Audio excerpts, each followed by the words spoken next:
welcome back. We are going to listen to 10 state committee reports in this next session. And you're going to hear from state committees of one already all the way up to state committees of up to 40. You're going to hear from wonderful people like up on this panel. We have 5 state committee people, and Tina Houston and myself are representing the volunteer chaplains. I happen to be the moderator, but I'm also a volunteer chaplain. So we're going to hear from 5 on Zoom and 5 in person. The other thing you're going to know is we're going to do this from West Coast to East Coast. And you're going to be able to see what's going on across the country. And what I would like each of you to do is I want you to look for the pearls. Look for the things that, geez, we might not be doing that in our state, but we might consider doing that. That might help us grow or help us meet a challenge. And I think from this whole thing, and I've had the wonderful opportunity to interview all 10, and you're going to hear some wonderful stories, some things that are going to inspire you and challenge you and leave you with something good to do when you leave. So let's start, and we'll begin with Lisa Kristy. You need a microphone. This is Lisa Kristy, who does, by the way, for those on Zoom, I know you're further away, but Lisa Kristy flew here from Alaska. So let's give Lisa a wonderful time. Thank you, Lisa. Okay, someone in the audience flew about 250 miles further than I did, Doctor. Just gonna give her credit. So I took my 3 minutes seriously, and I've got a little thing on the phone here. So there are 3 people in our committee, and one of us is in Kodiak, and it does go to the jail there. But Davi and I are the other 2 people on our committee. I am the lead because I called Brian Abbott on something, and he asked me if I would do it. And so I'm here, and I'm very happy he asked. So I went to class instruction about, 12 years ago. And so I was really enthusiastic about prison ministry afterwards. And I went and got my chaplain card in Alaska. And then I reached out to everyone at the different churches, and I didn't get a lot of response. And I reached out and I reached out, and I still didn't get a lot of response. And honestly, I let it go. So fast forward to last year, and I need my. So last year, so I work on the North Slope of Alaska, driving a crew bus in the winter on the ice roads, putting pipe down to move oil down here. And I've done that I've had the same crew, not the same people, but the same crew for about 4 years. And last year, my first day I hopped on the bus, and I didn't know anyone in this crew, and we headed out. And the first thing I hear behind me is a female voice saying, "Name 3 things that you're grateful for." And honestly, I thought I'd been transported to another planet. This is construction, and it's not what you usually hear. So I was blessed to get to know this girl, and that had asked the questions rather well in the last 2 years. She let me know that she had been in a women's prison very close to my home for 1.5 years for a drug charge. Later, I found out she had been quite affected by the ministry at that prison. There, the way they work it is you are in isolation for the first couple months when you go to prison. But if you want to be in the spiritual program they have, you can get out of isolation quicker. And she made that choice.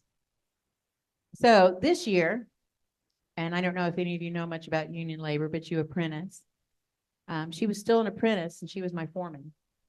She's the first female foreman of that particular trade, part of the trade, and has also been chosen to represent at the National Labor Conference for Women in Washington, D.C., where she went. So I just cherish her story. But I came to find out that everyone but one person on my crew had done some time in a correctional facility. And as I began asking questions, in a little story I had, a guy would come on to my bus and just kind of rifle through things, not say anything to me. And I had to say, "What you looking for?" You need to ask me for it.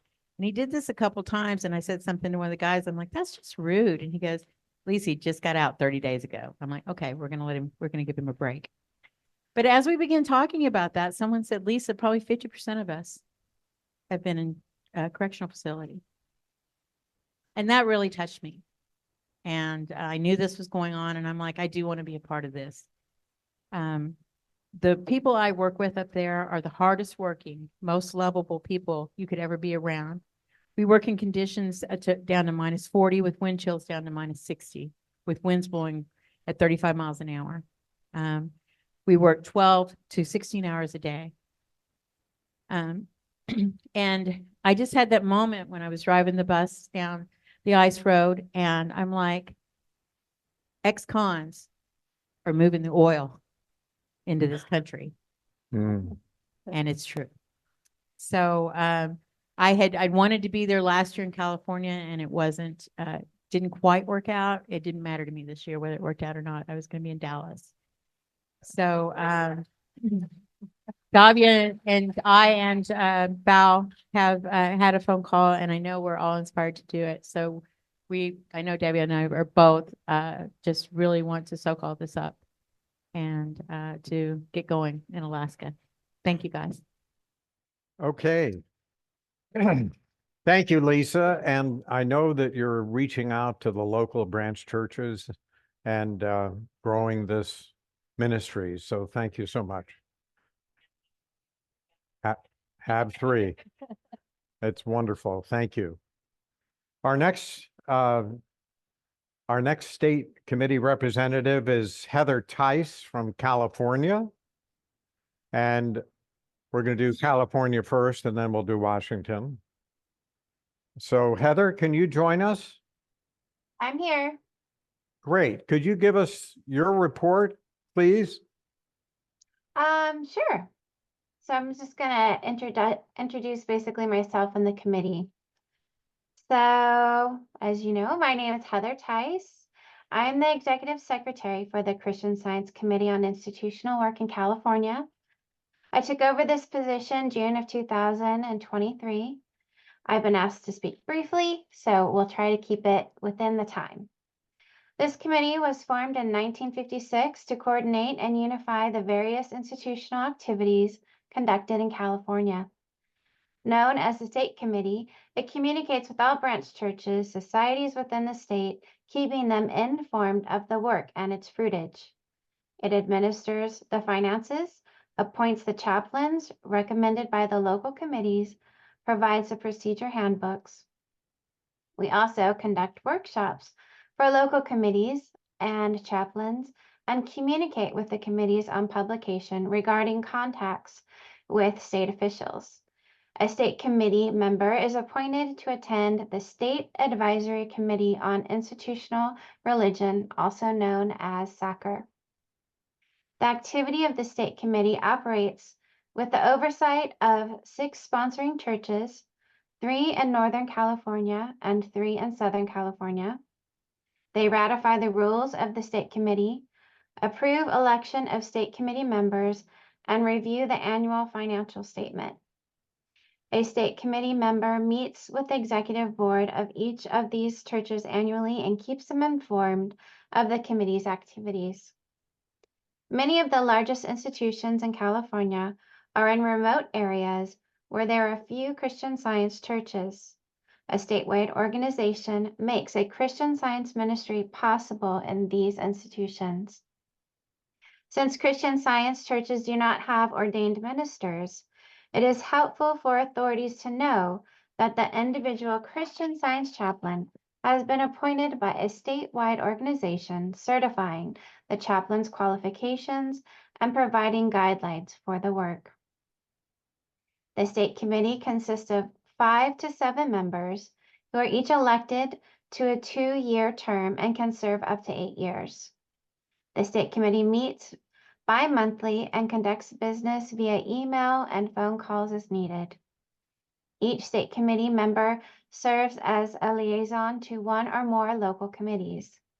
Liaisons work closely with the local committees by attending meetings, giving reports, being present at chaplain interviews, and providing counsel when requested. They're available for other things that promote the work. We have 14 active local committees. We have 22 active visiting chaplains, 22 corresponding chaplains. The local committees, they pay for 24 monitor subscriptions, 20 Sentinel subscriptions, 13 full text subscriptions. This will vary as inmates are released and no longer working with the Christian Science chaplain. Overall, we reach over 30 inmates a month, either through a visiting chaplain or a corresponding chaplain. We also have a website, which is lightinprison.org, which provides means of reporting by volunteers and keep church members informed and inspired by the work being done. One of the most important activities of the state committee, in addition to managing finances, is providing, updating, and maintaining the procedure handbook. The state committee is a tax-exempt Section 501c3 organization under the Internal Revenue Service Code, Revenue Service. So that's a quick little rundown of like the business portion of it with some other facts as well. Wonderful. Great. Thank you so much, Heather. Mhm. Next, we have Terri Griffin. We're going to work our way up. Terri Griffin, can you join us from Oregon? I'm here. Can everyone hear me? Yep, we can hear you fine. Thank you. All right. I am the secretary for the Oregon State Committee. Our previous secretary and current chair, Barb Weiser, who many of you know, recruited me a little over a year ago. We go to the same church in Lake Oswego. In Oregon, we currently have 4 in-person volunteer chaplains serving in 2 state facilities, and we have 3 corresponding chaplains who are writing to 5 adults in custody. We have an average of 25 adults in custody on our mailing list for the weekly Bible lesson. Each mailing includes the lesson and several articles from the Sentinel or the Journal. These are selected for us by a team of Oregon practitioners. A volunteer and I trade off on the printing about every other week. This continues to be a good setup for our mailings with the work spread across a good team. We also send the Bible lesson to 16 facility chaplains. With what we send out and the copies some of the chaplains make, we have about 50 copies of the Bible lesson going out each week. We also have 35 Monitor and Sentinel subscriptions going to chaplains and adults in custody. We have currently 3 members on our executive committee. We're grateful to receive financial support from 19 of the 22 churches and societies in Oregon, plus 1 society in Idaho that's close to one of the Oregon state prisons. We send a newsletter to the churches about once per quarter to keep them informed of our activities and any needs we may have. Those needs currently include more volunteers to serve on the executive committee and financial support to cover 5 new Sentinel subscriptions that were recently requested by one of the chaplains. That need for more volunteers continues to be one of our biggest challenges. We would love to have in-person volunteers at more facilities and more corresponding chaplains available. If you're just getting started, you might try sending the Bible lesson to the facility chaplains in your state with a letter asking them to offer it in their library or chapel. This is what Barb did early on, and we got a lot of requests for literature that way. We've helped put together a couple of successful angel teams that have provided everything from metaphysical support to rides to church services to a ride from Portland to Bend, about 3.5 hours away, on release day. We do also send a letter to adults in custody 3 to 4 weeks before their release date. It includes information about reading rooms and church services in the area they'll be released to and how to find online services, as well as how to contact us at the committee. I believe you might have a sample of it in your handouts. We also give returning community members the option to continue receiving the articles that we send with the Bible lesson, and we currently have 8 who are doing so. Some of our volunteers have voiced uncertainty about when to bring up Embrace Fully and Angel teams with adults in custody. So we're all looking forward to hearing from everyone else this weekend on how you decide when it's the right time. Thank you. Wonderful. Thank you very much, Terri. Let's give Terri a round of applause. Thank you. And next we have Trinka Wasik from Washington. From Washington, yes. I'm a recent past chair of the Washington State Institution Committee. And we've been going through some changes. Before COVID, we had about a dozen red badge volunteer workers going in to see prisoners and offering services in about 5 facilities statewide. But COVID shut everything down. So we turned instead to relying more on corresponding chaplains. We currently have 6 writers serving 7 inmates. Excuse me. One of the inmates is actually out of state, and one of our corresponding chaplains moved, so she's out of state, but continues to correspond. We find that state lines really don't matter much with corresponding chaplaincies. The facilities have started to open up, but one of the problems is that the chaplain administration within the facilities was pretty much decimated by COVID. And so we are starting from scratch in making new relationships, finding even out what the names of the people are in order to start up in-service programs again in the facilities themselves. So our state committee has been very busy working on that. Meanwhile, in order to see the inmates, we've relied on becoming visitors.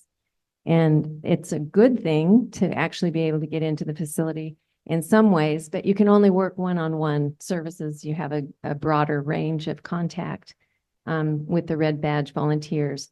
So right now we have about 5 people visiting 4 inmates individually.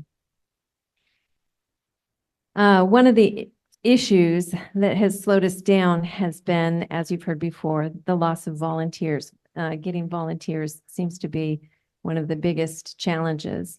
Most pre-COVID workers have lost their red badge status and need to start from scratch. And several workers prior to COVID have either passed on or no longer able to do the work for other reasons. So we've been working really hard to try to figure out how to get more volunteers. Previously, the board of the state committee actually went church to church to encourage church membership participation, and that's consideration. We may have to try to do that again. But we actually had to consider whether we were able to continue as a state institutional committee, because it's also hard to find volunteers to do the secretary treasurer work and the board work. And what we found is, surprise, prayer works. It doesn't take a lot of people. It takes a few committed to the metaphysical principles that we're talking about to commit to doing the work. And our most recent volunteer, I actually was visiting a church in not my own church on a Wednesday evening, and this young man stood up and gave this amazing testimony. In it, he said he had been in prison recently. And I heard that testimony and I immediately went after him and said, you know what, we need you. And he is currently the chair of our state committee. And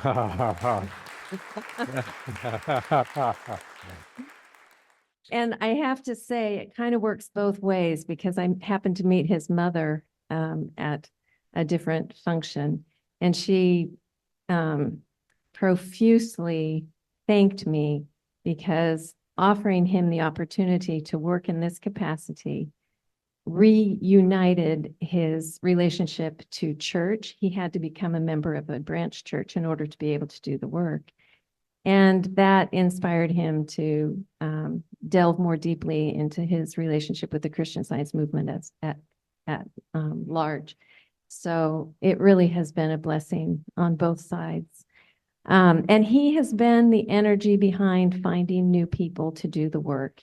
He's really on fire about it, and we're very grateful. Excellent metaphysician too. One of the things that has been a blessing to us recently is the inmates getting access to the Securus pads, so that we can email our communication instead of snail mail correspondence. There's a stronger relationship going on when you can communicate more readily and more quickly. And the Securus is offering, now that I'm actually a visitor with my inmate, I can start having Zoom calls with him, and I look forward to that. I haven't had that yet, but that one-on-one contact We don't have that. to do we? actually have a conversation. You have to be a visitor status in order to use the Zoom call, but I think that holds a lot of promise. That sure does. Another, what was that? No, that sure does. That's wonderful. Go ahead, keep going. Exactly. You can't be a chaplain. Yeah. So you have to have that visitor status with the inmate. One of the challenges that we have faced regarding drumming up volunteers, or there seems to be a sense of the institutional work, since it's not manual based. Members kind of hold it at arm's length and think of it as, that's your thing, kind of like if you want to work for the Salvation Army or something. I mean, it doesn't feel like church work.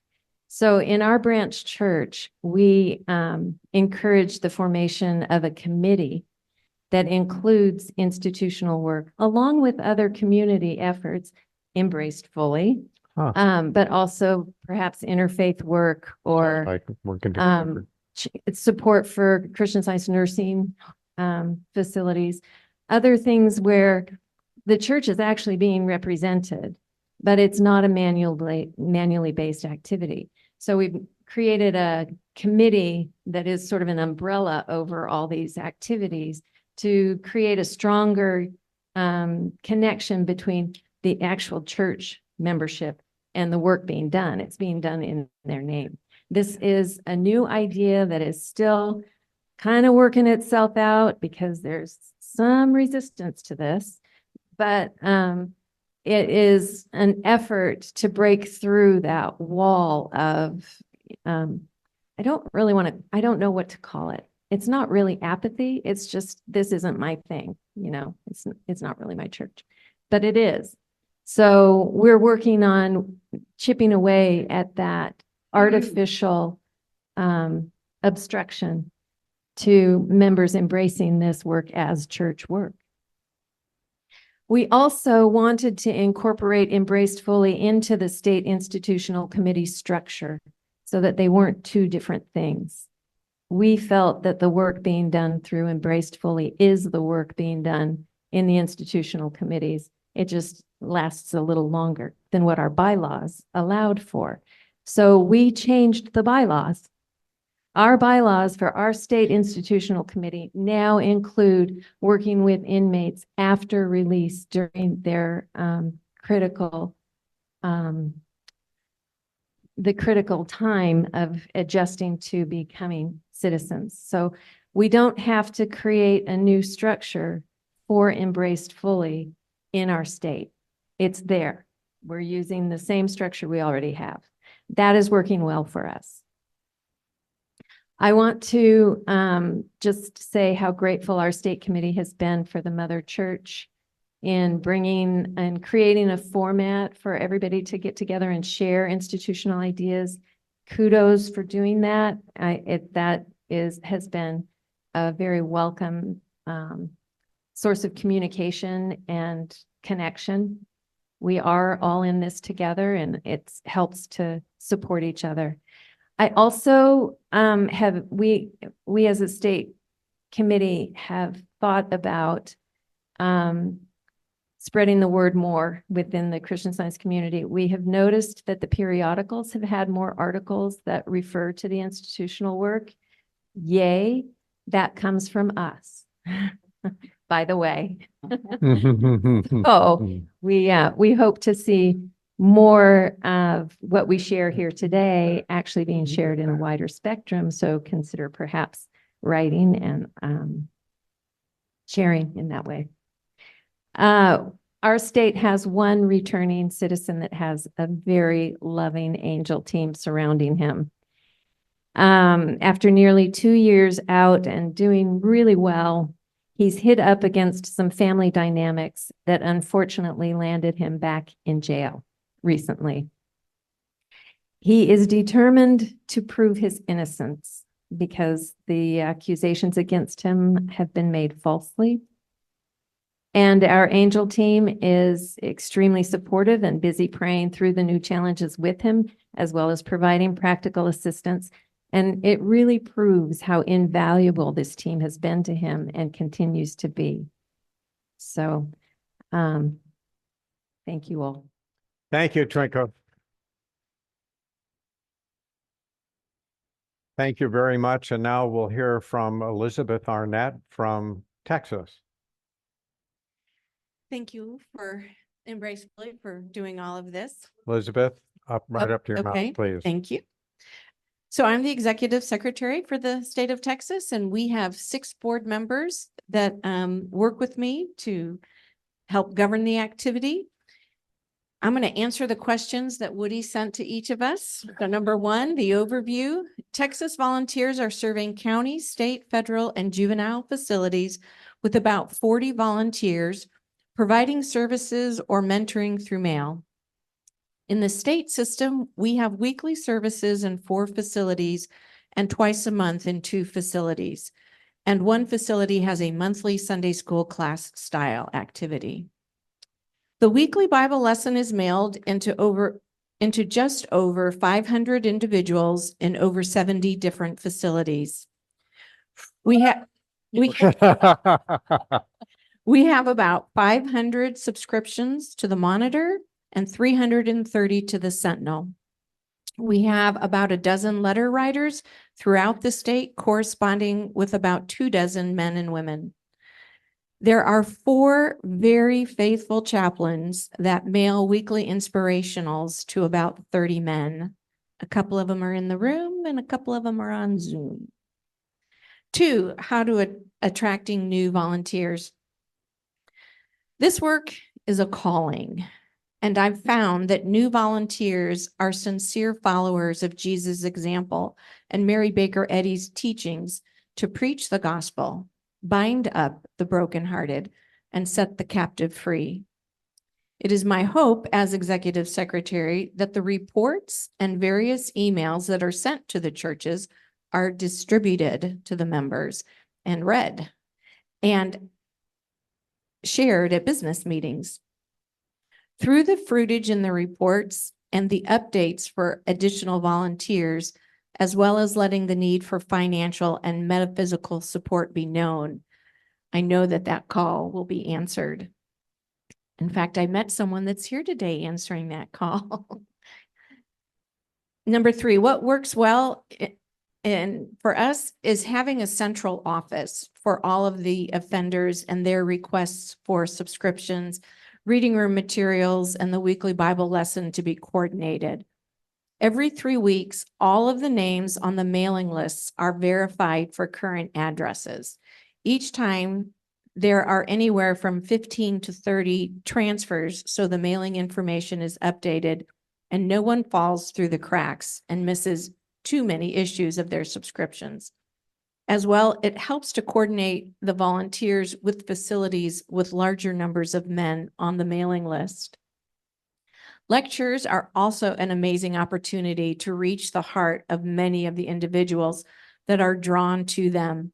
Often someone attends a lecture at one unit and is transferred to another unit that doesn't have any type of Christian Science activity and start sharing what they heard and the Bible lessons that they're receiving.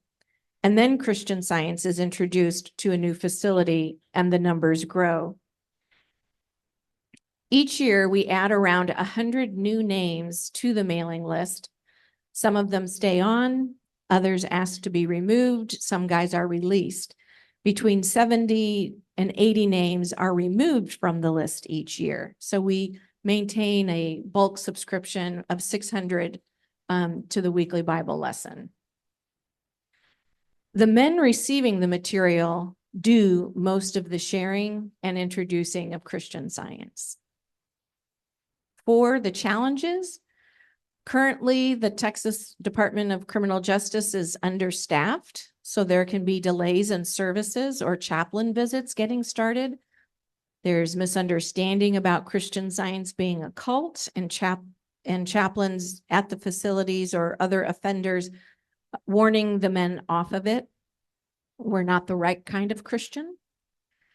Distractions during the services. Many of the volunteers can attest to progress in all of these areas due to relying on the spiritual fact that all things are possible to God. I'm very grateful for the clear and loving metaphysical support that is being done daily to dissolve any suggestion that this work isn't of God, that it can be halted, obstructed, unwanted, or overturned. The activity of the Christ is at work in every human consciousness, not just the Christian consciousness, every human consciousness. This was made evident when, after a week of praying along this line, a letter was received from a Muslim man that wanted a subscription to the Monitor and a copy of Science and Health. He had found both and was interested in reading more. And then number 5 was how to encourage other committees. Continue to do the metaphysical work that God is drawing the sincere seeker to the Christ and the workers to the harvest field, that we are prepared to answer the call and are willing to do so. Every one of our subscriptions have come from being requested. We have received letters from men and women from so many different places and for so many different reasons. It is all in response to the loving prayers of the church members around the nation, all working together to bear witness to the Christ in action. If you have a chance to introduce yourself to a jail or some type of treatment facility and just let them know that you are there and willing to support that facility and answer any requests that come up for Christian Science, or maybe for Bibles or good testimonial literature like the Sentinel, or if they need a good news source that isn't inflammatory like the Monitor, that is a good beginning, because I've received letters from men sharing that the facility chaplain said there weren't any Christian Science chaplains to come see him, which led me to be able to introduce our program to the chaplain and open the way for us to provide visits.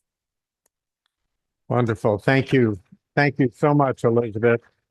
But before we jump right to John Moore, I'd just like to say one thing as a volunteer prison chaplain in the state of Texas. I represent one of those 40 volunteer chaplains. Tina does as well. And we can't do the work that we do in prison without the support that we get from our state committee. And I'll give you one situation, one specific. You touched on it, because every time we go in, we write a report. We take attendance, the men write in who they are, what their number is, and also allow them to request materials. They can request a Science and Health, a Bible, a weekly Bible lesson, subscriptions to the Monitor, Sentinel, whatever it is. They mark it on this sheet. And then every week when we do our report, we add Elizabeth to the CC list. So she gets the report right away, the request for materials, and she updates her system so that all of those requests can be fulfilled. And it really works well. It's one central place. We don't have to lose paper or whatever. It works. So you might consider that for your state. Thank you again, Elizabeth. John, you're up. John Moore from Oklahoma, right up Just the up street, Just up the street. right? In 2019, after a Wednesday evening testimony meeting, I was walking to my car and I received a text message from God. It said, I'm serious. No. They that be whole need not a physician, but they that are sick. That's from Matthew 9:12. I don't think he didn't put that reference. I'd look that up after. Right up but to your that's mouth. what it is. Yeah. So anyway, so it seemed like to me that prison inmates are some of the most sick people in our community and that they could really benefit from Christian Science. So I contacted the Christian Science Committee on Publication for Oklahoma to find out who was doing institutional work in Oklahoma. And he said, nobody. Why don't you do it? And so that's how we got started. The committee started with just one person. That's me. I organized it as a subcommittee of the Edmond, Oklahoma Christian Science Church so that we did not have to create a formal state committee with a budget and charters and rules and that kind of stuff. So it's just a subcommittee, regular committee in our church. I'm very grateful for the moral and direct support I get from others, especially my wife, who helps me mail out things. And the Texas Institutional Committee, I'll talk about them in a second. We have some corresponding volunteers and church members, but I'm basically the committee. We went from Texas to Oklahoma. It was a span of 40 to 1. Anyway, so the Texas committee plays a key role in our support for Oklahoma inmates by generously providing the Bible lesson and other Christian Science literature to Oklahoma inmates. So we're sort of a subdivision of the Texas committee to some extent. We're very grateful for their support. We have no budget and limited staff, mainly one. In 2019, we began by corresponding with one inmate at a women's prison in Oklahoma. We now have 40 inmates, almost all of them women, getting the Christian Science Bible lesson. Isn't that cool? We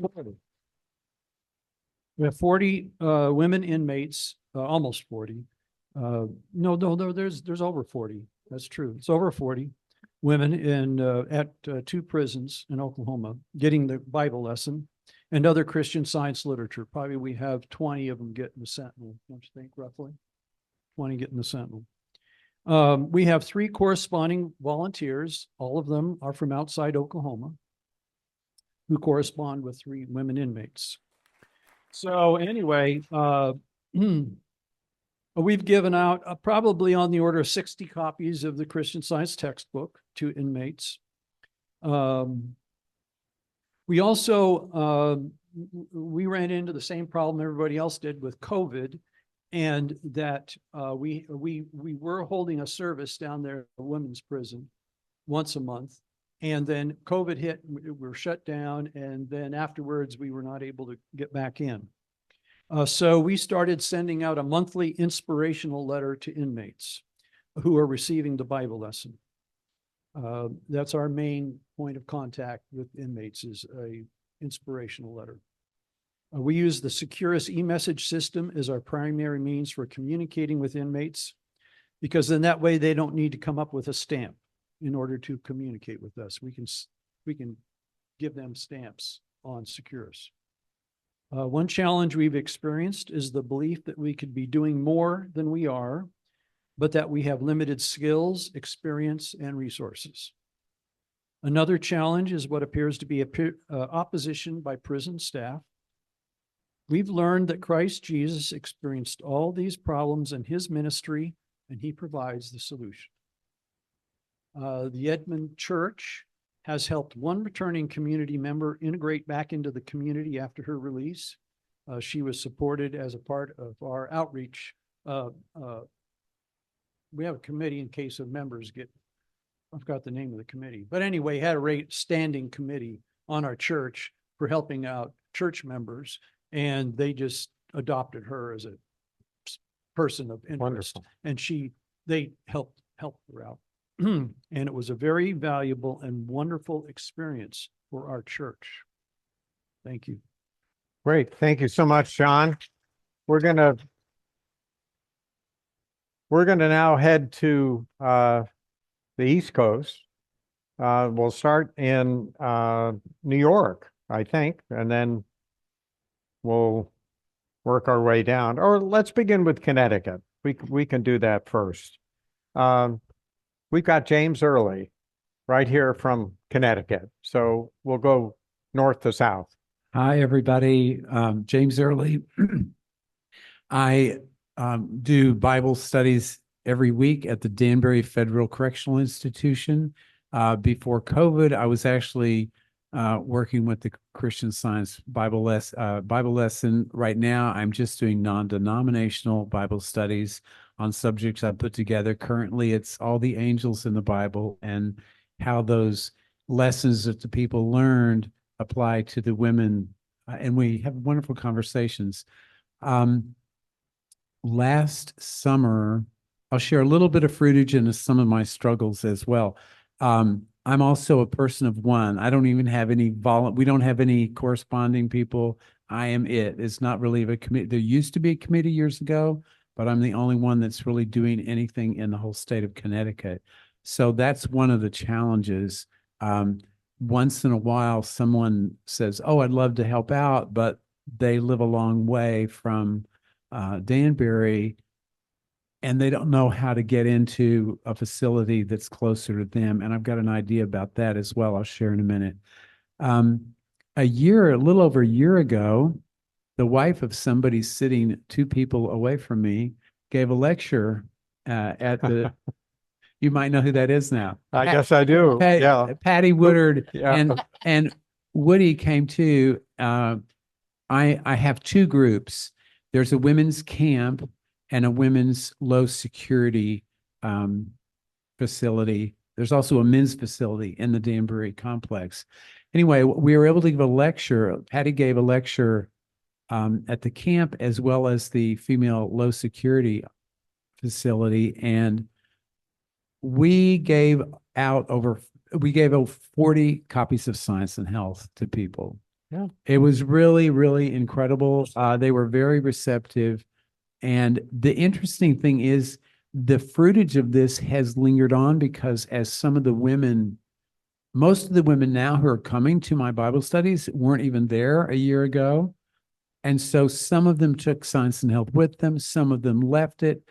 I had someone just in the last month after the Bible study, we were talking and she shared some interesting things during the study. And I approached her afterward and said, and people know that I'm from the Christian Science Church. I said, might be interested in this book. And I knew there's some extra copies. She took one. She took it home with her. She was just released a couple of weeks ago. So that lecture has continued to bless people. And I've done that with several other people as well. As far as trying to get into a new facility, one of the other things I've done and was asked by the chaplain years ago, I've been doing this since 2008. There is a program put together, the curriculum by the BOP, the Bureau of Prisons, sorry. It's called Threshold. There's another program called Houses of Healing. I don't know if you're familiar with that. It's in the federal system. Okay. As has been said many times, not just we are short-staffed, but the prison ministry is short-staffed. We're short on chaplains right now, staff at the prison. I've been teaching this threshold class 7 or 8 times over the last 10 years or so, and I've established a rapport with the chaplain. It helped me get back in after COVID because I could say, "Oh, I'd love to start doing my Bible study again." He said, "Oh yeah, we'll work that out." I had a relationship with him. So my suggestion is if you don't have a relationship, if you don't have a connection or you don't have an open door, don't go try to say, "This is what I want to do." Ask, "What can I do to help support you?" I know our prison is looking for people to teach these other classes. I mean, the curriculum is already there. I just have to read the material and ask the questions and, lovingly engage the inmates. But that could be a way. I have never done the Houses of Healing, but it's a very powerful program. The Threshold is a 6-month program. And I've seen incredible transformations in the women. Two in particular refused to admit that their drug dealing was a serious problem. There were no victims of their crime. But through this program, they finally were able to realize, oh, my crime had a negative impact on my community, not just themselves and their family. They usually think of their family as the victim of their crime because they're not with their family. They realize, oh, I really hurt my community. And they admitted that publicly in this class. And although it wasn't a Christian Science thing, it was still the power of transformation. The chaplains at the prison see that. And so they have a respect for what I have to bring. And anyway, that's why we were able to get a lecture in there. I'm going to take back from this meeting. I'm going to write a letter to through my church clerk, a letter to all the churches in Connecticut. There are 12 or 13 right now. And say, kind of give her a little report about this meeting and say, is anyone interested? Give them my contact information and to see what might happen to try and encourage them maybe to do something closer to their community. I want to share quickly some fruitage. This happened actually before COVID. I was talking to, it was a group of men at this point, and the whole thing comes up about our sin, disease, and death, our sin, disease, and death real. And people in this group had a copy of Science and Health, and we talked about these things. And so I have found the biggest thing that has helped me is realizing that the Bible is a bridge to talk to any Christian of any flavor. And so and this guy that I'm going to tell you about was a very spiritually minded man. He really didn't know anything about Christian Science. And so I said, well, we get a hard time for saying that sin and sickness and death aren't real. And because they've read it in this textbook, they see it in the lesson. And I said, yeah, if sin isn't real, why did Jesus need to come and save us? And they say, yeah. And then I say, well, let me explain where we're coming from about this, our perspective on this, and what Mrs. Eddy was talking about. I asked them, is there any sickness or sin in heaven? And they say, well, no, of course not. They know usually Revelation chapter 21. There nothing that defiles or makes a lie can enter in. There's no death, no pain, no tears, no sorrow. They understand that. And I said, okay, where did Jesus say the kingdom of heaven is? And they say, oh, it's at hand. It's within us. And I say, okay. So in the kingdom of heaven, sickness and sin don't exist. So, and I use air quotes, they're not real in heaven. And they say, oh, okay, that makes sense. I said, so if the kingdom of heaven is at hand and it's within us, then to the degree we can bear witness to that, Jesus said, I came to bear witness to the truth. He didn't come to make it true. It was already true. As we start bearing witness to the kingdom of heaven at hand and within us, these things will not be as real to us. And I said, that's how he healed. And so I had explained this in a class one time. A couple of weeks later, a fellow came back and said, Mr. Early, I got to tell you, something you said in class several weeks ago was really helpful. I said, yeah, what did I say? And he reminded me of this explanation. He said that he had a couple of weeks ago, this was 2019, he'd had a terrible toothache. It had gone on for about 2 days. He was in terrible pain. It was in agonizing pain, but he did not want to go to the prison dentist. And if you have been in a prison, you might understand it's not always the best health care, I'm sorry to say. Anyway, he remembered at that moment of desperation what we talked about. And so this is what he said to me. Well, I realized there are no toothaches in the kingdom of heaven. And the kingdom of heaven is in me, and I'm in the kingdom of heaven, and the kingdom of heaven is hand. So this toothache isn't real. And he said the pain went away at that moment. Cool. And he said, Cool. So this is why I say the Bible is a bridge. If we can take our Christian Science lingo and when you're talking to Bible people, put it in Bible lingo, and then it makes sense. I was taking a Christian Science idea and just putting it in Bible talk, and they got it. And then I didn't have to be defensive. I didn't have to explain anything. It just was normal and natural. So, that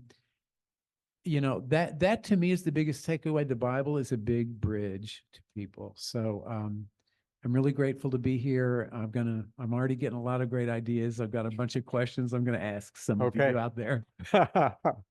Thank you so much, Thank you. James. We're moving along here. We've got 2 more states to do. We've got New York and Florida. So we're going to hear from Bonnie Lone from New York, who's going to share a report about what's going on there. And then we'll hear from Rob Vanderlyke in Florida. So Bonnie, could you? What about DC? Oh, yeah, you're right. We do have DC. Thank you so much, Lynne. I jumped right to the south. Well, we'll do DC first. Thank you, Lynne. We have Lynne Darnell from the District of Columbia, and she's got quite a story to tell about what happened in the District of Columbia. So listen closely. Well, hello, I'm Lynne Darnell, as Woody just said, and I'm the chair of the Institutional Committee for the Washington, D.C. metropolitan area.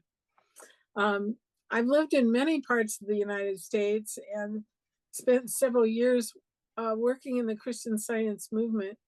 I started out as a teacher at a Christian Science school in Southern California, and then moved to Northern California, where I was a teacher at 12 Acres, where everyone is considered a Christian Science nurse who's on the staff. And I was first introduced to the Christian Science chaplaincy work by a coworker who was a Christian Science chaplain at Soledad Prison. And he invited me to go to one of the institutional committee meetings with him for the state, Northern California Institutional Committee. And that just lit me on fire in terms of becoming a chaplain. And I became one and was involved in chaplaincy work for 7 years. And anyway, that moved me along into really embracing this whole idea of what we're talking about this weekend and in general. I moved to Washington, D.C. as part of my Christian Science life activity, working in the nursing industry. And by then, I realized that I had a lot more I could share and contribute in the institutional work. And in 2018, I joined First Church DC. And when we were given opportunities to choose to choose committee assignments, I wanted to be on the institutions committee and found out they didn't have one. I wanted to know what was up with that, because here we were in the nation's capital, and they said, oh, we used to have one, but our chaplain moved away, and First Church no longer had one. Well, I knew an individual who had been a chaplain in DC through my involvement in the nursing work, and contacted him, and he said, yes, I go to the DC jail once a week. And anyhow, I went back to the board of First Church and said, can I please get an institutions committee started? So I kind of, I don't know, what's the word? Lobbied for it, to use a DC term, and got the institutions committee on the list of choices that you could make for how you'd like to serve in our church. And now we have a wonderful institutional committee, and we have members, local members in DC. One of our church members lives in Doha in the country of Qatar, and is our committee secretary. Thank you, Mark. And then we have several other members, including the current chaplain, who is at Sixth Church DC. And now we have chaplains, two chaplains, and a member from our branch church in the middle of the process of becoming a chaplain. So we'll have 3 in-person chaplains that we call religious volunteers. That's the term that's used in the District of Columbia for not state authorized. What do you call it when you go through the chaplain? Non-denominational? Yeah, when you go through a national chaplain program or a religious chaplaincy program at a theology school, we have lay chaplains, of course, as we all know. Anyhow, in answer to the questions, how many in-person religious volunteers or visiting volunteer chaplains are serving right now? And we have 2, as I said, with a 3rd on the way. Our one chaplain has now moved out of the area, but still makes a 2-hour drive each way every week to come and see an inmate or other inmates at the DC jails. We don't have any prisons in DC, so anyone that is sentenced to a term goes to a prison outside of the district. They go to Pennsylvania or West Virginia or even Florida. And but we have one chaplain who goes every week. Our other visiting chaplain is a woman, and has no inmates right now, so she's doing corresponding chaplaincy work. Our other, and I'll talk a little bit more about that in general in just a second. Our other committee members do metaphysical work and do corresponding chaplaincy work. And that work got started. Thank you, John Moore. John and I met last year on Zoom at the conference in San Juan Capistrano, and I was able to put him in touch with the people that are interested in corresponding chaplaincy work, because we didn't have any people that wanted to be written to right now, other than one other corresponding chaplain that had already gotten set up with an inmate through our one visiting religious volunteer, AKA in-person chaplain. So right now we have, to just recap that a little more succinctly, 2.5 visiting chaplains and 3 corresponding religious volunteers, and one other individual from another one of our branch churches just emailed me very recently and said she wanted to become a chaplain, that she had just finished the Embrace Fully chaplaincy training program through the workbook that David wrote, and is very excited about getting involved. And I've given her John's information, and she's going to be in touch with him if our own chaplain doesn't have anyone for her to write to, because evidently there are just lots of folks out there in Oklahoma waiting to hear from everybody. So that's what's going on in that way. And just to answer the next question, our primary male religious volunteer sees between 1 and 20 inmates every week. He conducts Bible study, Sunday school type classes based on the Bible lesson. He used to use the Bible lesson that was primarily made for children, for younger people, and the mother church stopped putting that out, but it seemed to work really, really well with the men that he worked with. And so now he's doing Bible study and Bible-based classes that are like some of the other chaplains have talked about tonight that work for them. And our female chaplain, as I said, is doing corresponding chaplaincy work. And one other member is also a corresponding chaplain. And then, let's see, turn the page. The other thing that we found really helps is being able to be in touch with other chaplains around the country and talking to different people at the committee level about things that they're doing. And it's really given us a lot of inspiring ideas. And I love hearing about the different ways people are working with periodicals. One committee was telling me about the fact that they're not allowed to take in anything. Well, it was our visiting chaplain. He's not allowed to take anything into the prison that has a hard cover.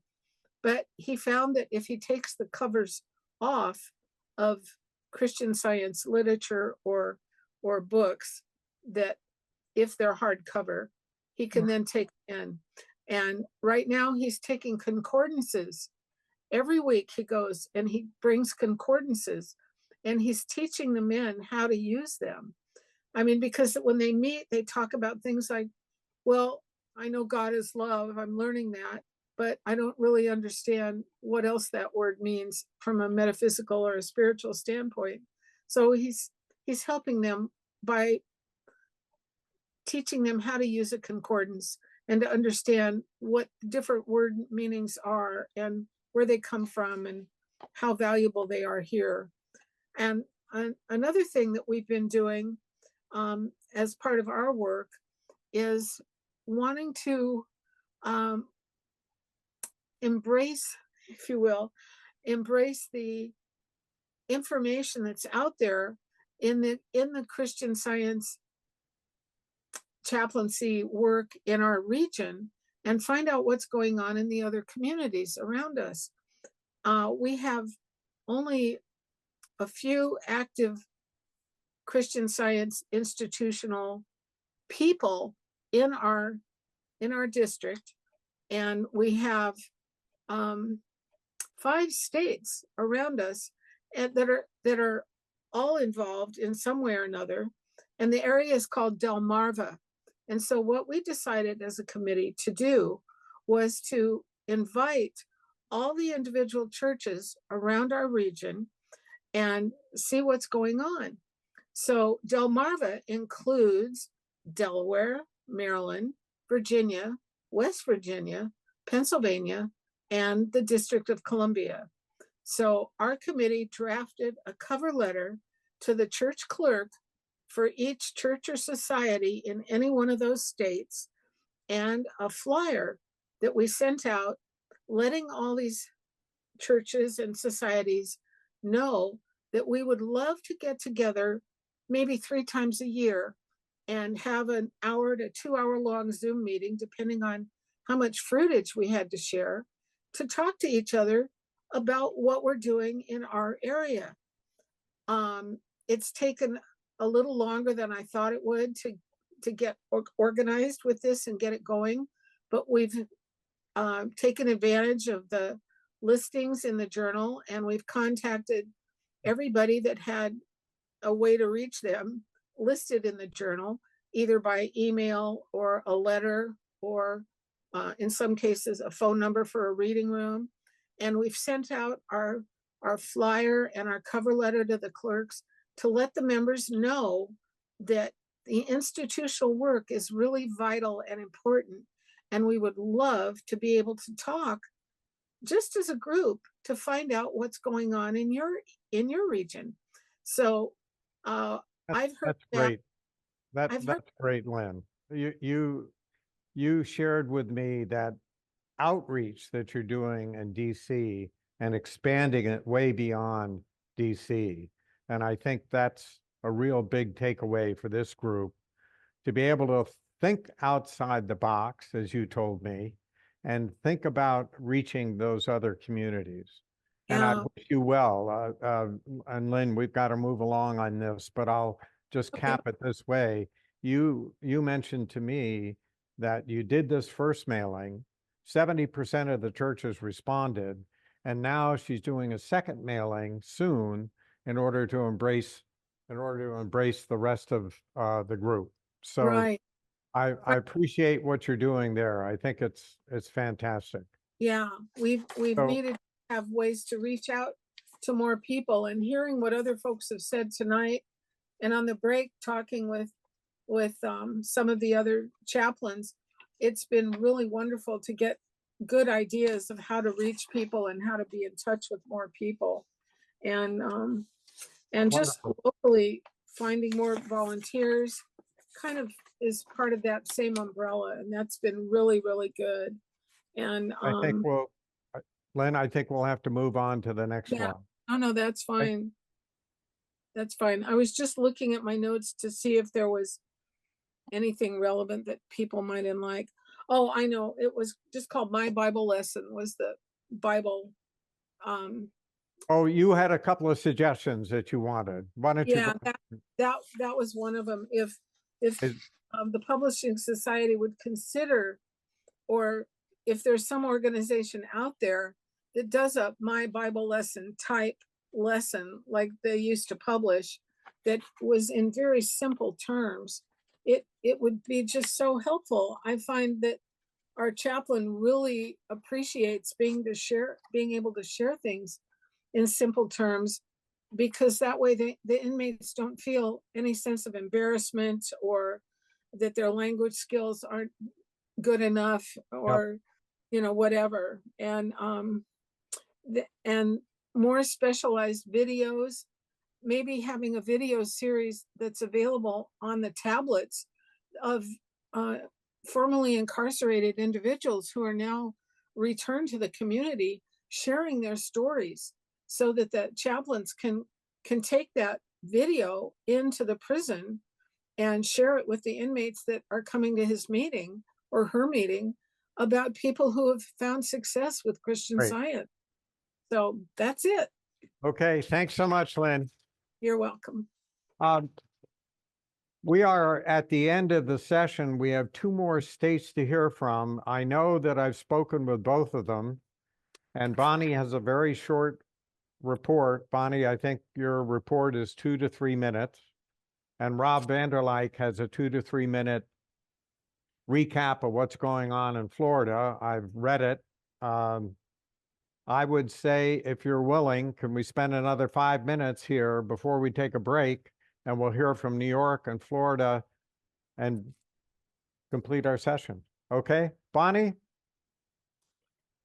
The New York State Institutional Committee is divided into 11 different zones, 10 of which are active, each with a chairperson elected by the churches in that zone. Though we are not allowed to proselytize, we have been serving in New York State jails, prisons, youth facilities, mental hospitals, veterans hospitals, and nursing homes for over 70 years. Corresponding, visiting, and providing books and literature to those detained in these facilities. Working with our branch churches and societies, we held many Christian Science lectures in those facilities. Over the years, several prisons, mental hospitals, and jails have closed. At present, since the pandemic, the only zone holding actual services, Bible study, is the Suffolk zone out on Long Island, where a very dedicated group holds weekly services in 2 different jails, the Riverhead and Yaphank facilities. They held a very successful lecture by Mark McCurdy's last year at the Riverhead facility, and since then have had several women attending their meetings as well as the men.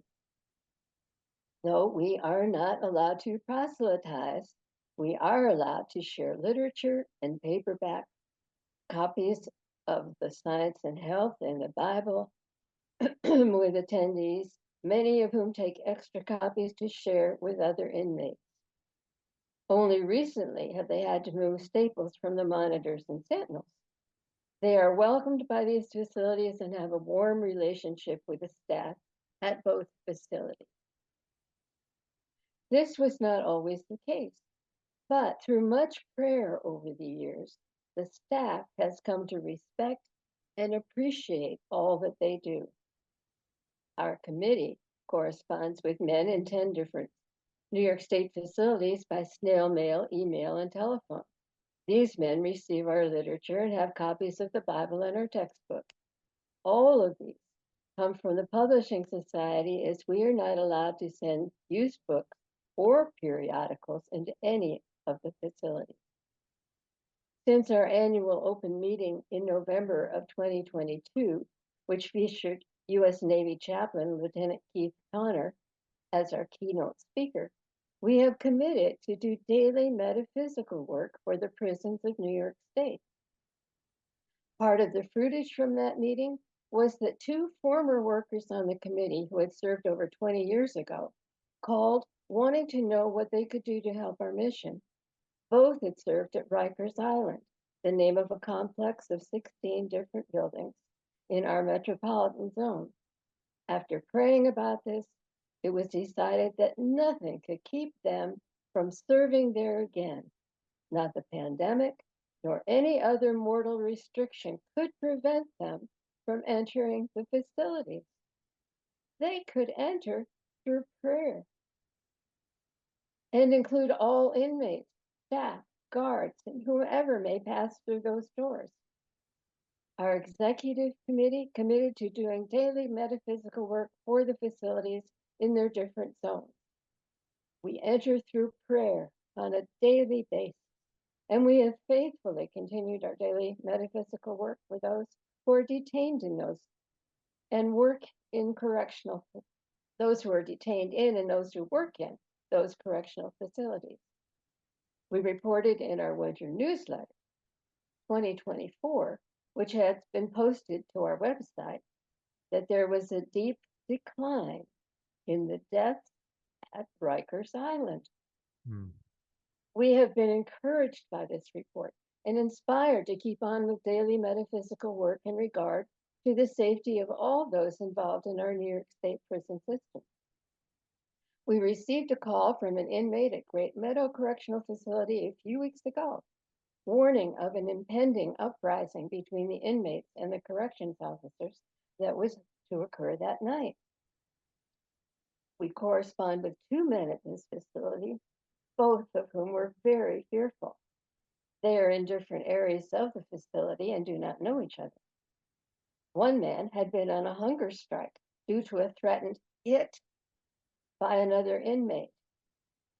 The executive committee was immediately informed, and metaphysical work for the safety of all involved began immediately. It has been several weeks now with no incidents of violence reported. We are so grateful to the executive committee for its immediate prayerful response. It has been several weeks and all appears to be calm. Both men have put their trust in their Father, Mother, God, and are doing well. No more hunger strikes. This event prompted me to investigate the internet to see if there had been other violent incidents. Now, I have quite a bit more to say here, but I won't. But I want you to know that through the work we've been doing, several problems within the facilities have been revealed and are being reported. Incidents of violence, sexual abuse, all kinds of horrible things that we don't need to go into have been revealed. And efforts are being taken to correct them. And all is going to be well, because it is well. We know that. But I do want to just include this if I can. Right. We need to keep our prayers active in denying the errors and affirming God's ever-presence and protection. Our prayers are effective. We never pray in vain. As I said, he told us to hold crime in check. How do we do that? She tells us we must learn that evil is the awful deception and unreality of existence. Further on in Science and Health, she writes, all reality is in God and his creation, harmonious and eternal. That which he creates is good, and he makes all that is made. Therefore, the only reality of sin, sickness, or death is the awful fact that realities seem real to human erring belief until God strips off their disguise. In closing, let us remember not to be deceived into believing the voice of error, and remember that error has no place, no voice. It is not real. Amen. Thank you, Bonnie. Thank you very much. Keep praying and open Yes. those doors. Now let's move to Florida and we'll hear from Robert Vanderlyke. Rob, are you there? Yes, I am. As- Welcome to Texas, Rob. Thank you. Thank you, Bob. It's great to be here. And I have to say, it's such a delight to be among such kindred spirits. I know the time is very short. We're probably past it. I'll just highlight just a couple things. We have, I've heard my report read already. By this time in this sessions, I've heard my report already read several times. So I don't think I need to go through mine. I just wanted to highlight a couple things. One is we have right now basically a correspondence and what I call a periodicals ministry in our what we do. A couple other things we do to keep connected with the churches and people in the churches, things like that. We have two programs, or had two programs up until the pandemic that were going on in the facilities themselves. One has come back. It's a fellow in the Winter Park area that's ministering to juveniles, and the other one was our very active program that our church had, where we actually ministered to and followed this person until his date, where he got to leave having fulfilled his responsibilities there. And we took him in, our church took him in. He's been with us now in our church as a member for about 5 years now. He's served on a lot of different positions, including as a board member on our church. We had another one, same thing. So very much there are people in Florida that really understand the embraced fully concept. And one last thing I want to say, I have always loved the work in the ministry work of inmates.